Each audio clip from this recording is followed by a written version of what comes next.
साझेदार वाला जो चैप्टर अपने चल रहा है, आज मैं आपको बता रहा हूँ इसका 13वां न्यूमेरिकल क्वेश्चन, पेज नंबर 91 पर। 13वां जो न्यूमेरिकल क्वेश्चन है, इसमें दो साझेदार है ए और बी 3-2 के अनुपात में, और नया साझेदार आ रहा है सी 1/5 हिस्से के लिए। अच्छा, इसमें पूंजी नहीं दे रखी है, क्या दे रखा है कि सी है वो ए और बी की पूंजी के 20% के बराबर लेकर आएगा, और ए और बी की पूंजी कौन सी, समायोजित पूंजी, क्योंकि नई पूंजी नहीं दे रखी है।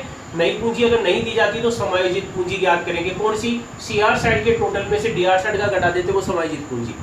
या तो इसका मतलब है कि सी की पूंजी हम तब तक ज्ञात नहीं कर सकते जब तक ए और बी की पूंजी ज्ञात नहीं होगी। तो सी की पूंजी अब लास्ट में दिखा देंगे।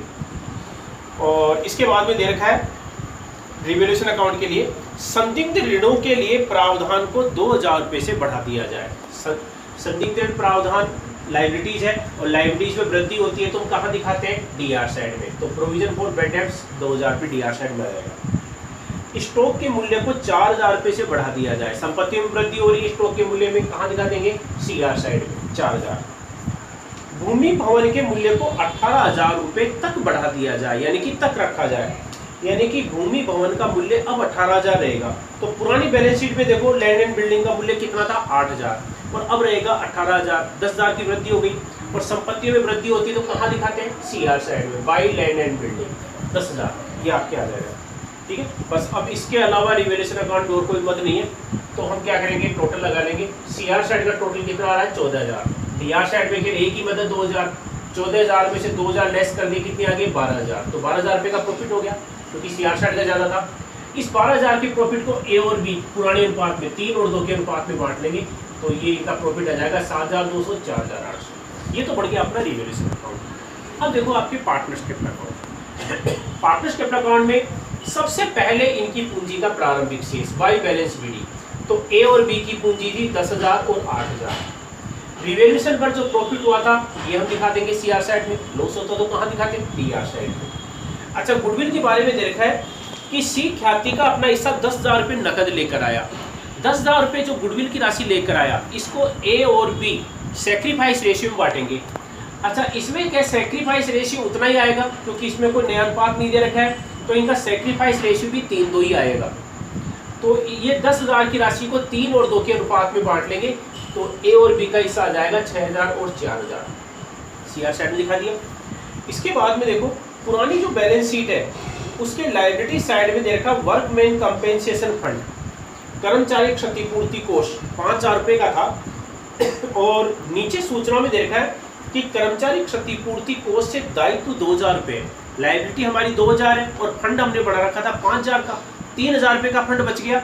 ये 3,000 रुपये का जो फंड बच गया, इसको पुराने साझेदार पुराने अनुपात में बांट लेंगे, 3-2 के अनुपात में 3,000 को। तो 3,000 को बांटेंगे तो ये आ गया इनका 1,800 और 1,200 रुपये हिस्सा वर्कमैन कंपेंसेशन फंड का। इसके अलावा लायबिलिटी साइड में एक मद और दे रखी है जनरल रिजर्व।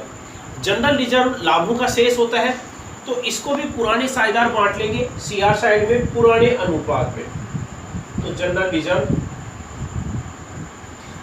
रिजर्व था इसमें 15,000 को 3 और 2 के अनुपात में बांटेंगे, तो इनका हिस्सा आ जाएगा 9,000 और 6,000 रुपये। ठीक है, बस अब इसके अलावा इसमें और कोई मद नहीं है। मैंने बताया था कि सी की पूंजी सबसे लास्ट में याद करेंगे, पहले ए और बी की पूंजी याद करेंगे। अच्छा, डीआर साइड में कोई मद नहीं है, तो सीआर साइड का टोटल लगा लो। तो सबसे पहले देखो इसका ए का टोटल लगा लो, आपके कितना आ रहा है, 34,000। इसका टोटल आ रहा है आपके 34,000। और अब इसका देखो आपके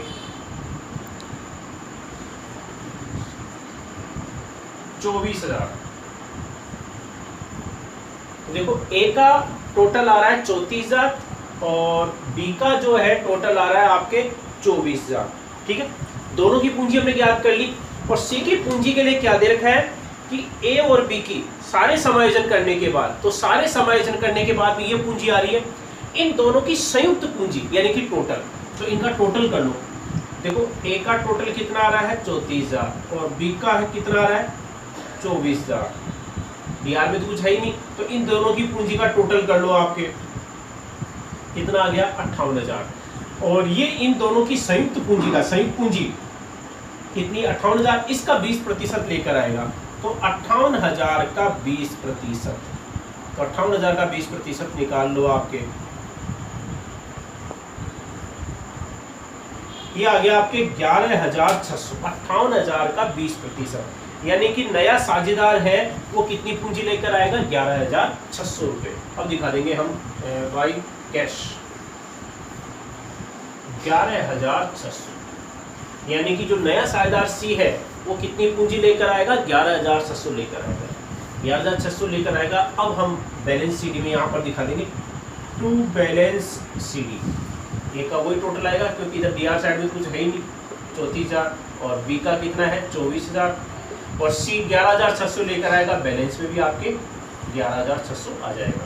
ये टोटल हो गया आपके, इसका 34,000, इसका 24,000 और इसका आ गया आपके 11,600। ये बन गया आपके पार्टनर्स कैपिटल अकाउंट। अब हम बनाएंगे फर्म की नई बैलेंस शीट। तो सबसे पहले पुरानी बैलेंस शीट के एसेट्स पक्ष में दे रखा है प्लांट एंड मशीनरी,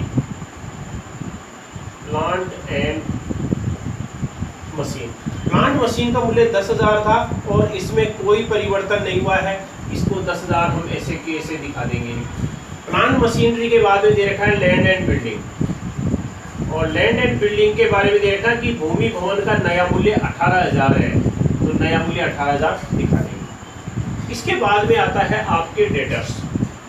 डेटर्स जो है प्रोविजन घटाने से पहले 12,000 थे, और जो नया प्रोविजन है उसके बारे में नीचे सूचना दे रखी है। सूचना क्या दे रखी थी, पहले का प्रोविजन 1,000 था और 2,000 रुपये और बढ़ गया है, तो कितना हो गया 3,000, तो 3,000 रुपये लेस कर देंगे, तो ये डेटर्स की अमाउंट कितनी आ जाएगी 9,000 रुपये प्रोविजन को घटाने के बाद। डेटर्स के बाद में फिर आता है आपके स्टॉक। स्टॉक का मूल्य पहले 12,000 था और स्टॉक के बाद में इसने दे रखा है कि 4,000 रुपये से और बढ़ गया है, तो पहले जो 12,000 था उसमें 4,000 जोड़ देंगे तो कितना हो गया 16,000, तो स्टॉक का जो नया मूल्य है वो 16,000 आ जाएगा। स्टॉक के बाद में आता है आपके कैश। अच्छा कैश देखो 9,000 रुपये तो कैश पहले से था, पहले का कैश था 9,000 रुपये। अच्छा नया कैश कौन सा आया, एक तो देखो ये नया साझेदार कैपिटल लेकर आया था, कितनी कैपिटल लेकर आया था 11,600, और 10,000 रुपये ये गुडविल के लेकर आया था। ठीक है, बस कैश, इसके अलावा और कोई कैश नहीं है, न तो और कोई कैश आया है इसके अलावा, न कोई कैश किसी ने निकाला है। तो अब इसको जोड़ देंगे हम 30,600, यानी कि कैश बैलेंस है वो 30,600 रुपये आ जाएगा। ठीक है, ये तो गई एसेट्स पक्ष की मदद। अब देखो आपकी लायबिलिटी साइड में, लायबिलिटी साइड में जो कैपिटल है वो देखो आपके कैपिटल जो है ए बी और सी की, ए की जो कैपिटल है वो कितनी थी 34,000, और बी की कैपिटल है वो कितनी थी 24,000, और सी कितनी लेकर आया था 11,600। तो पहले इनका टोटल लगा लो आपके, ये आ गया आपके 69,600।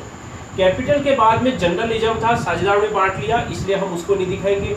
अच्छा वर्कमैन कंपेंसेशन का जो फंड है, अब जो लायबिलिटी है वर्कमैन कंपेंसेशन लायबिलिटी वो कितनी थी 2,000 रुपये, तो 2,000 रुपये दिखा देंगे क्योंकि 5,000 का फंड था उसमें 2,000 रुपये की लायबिलिटी है, 3,000 का फंड साझेदारों ने बांट लिया था इसलिए 2,000 की लायबिलिटी बच गई, उसको हम दिखा देंगे। और इसके बाद में आता है आपके क्रेडिटर्स। क्रेडिटर्स जो थे पहले 12,000 रुपये थे और क्रेडिटर्स में कोई परिवर्तन नहीं हुआ है, इसको हम 12,000 रुपये हम ऐसे की ऐसे दिखा देंगे। ठीक है, ये आपके लायबिलिटी साइड की मत। अब इसमें नीचे देख लो और कोई समायोजनों में और तो कोई नहीं है इसमें, देखो हमने गुडविल दिखा दिया है, परिवर्तन जो हुआ है संपत्ति दायित्वों में वो हमने दिखा दिया है, यानी कि अब और कोई मत नहीं है। तो अब टोटल लगा लो इसका, तो ये टोटल आपके आ गया 83,600।